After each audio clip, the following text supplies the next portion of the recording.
Bonjour ou bonsoir, ça dépend de là où vous êtes. Voilà comment on doit investir notre argent en 2025. Je vous demande de suivre ce gars-là. Il est sur TikTok. Suivez sa vidéo. Vraiment, sa vidéo, elle est très intéressante. Où placer son argent.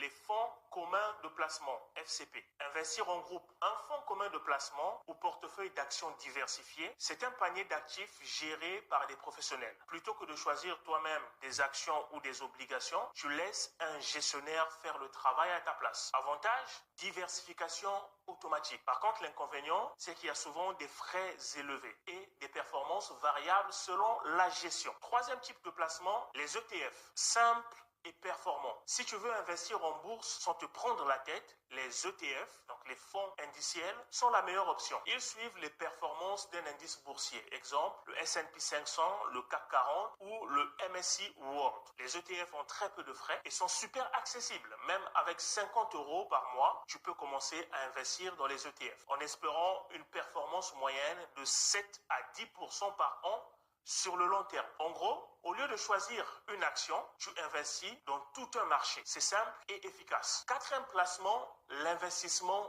immobilier. Pourquoi pas une SCPI? Tu veux investir dans l'immobilier sans gérer des locataires? Les SCPI ou sociétés civiles de placement immobilier sont une bonne alternative. Tu achètes une part d'un portefeuille immobilier tel que bureau, commerce, résidence. Tu touches des loyers chaque mois sans gérer un bien physique. C'est accessible dès quelques centaines d'euros. La SCPI, c'est l'investissement immobilier sans stress. Ça permet d'avoir un pied dans l'immobilier, même sans gros capital. Tu veux sécuriser ton épargne tout en la faisant grandir? Alors, parmi ces solutions, laquelle t'intéresse le plus? Voilà les amis, la vidéo. Moi particulièrement, je penche sur la crypto-monnaie, plus précisément le Limo Coin, pour aller faire votre propre recherche. Et dans l'immobilier, parce que l'immobilier, c'est l'avenir. L'immobilier, ça ne manque pas. L'immobilier nous rend plus vite riches qu'on ne pense.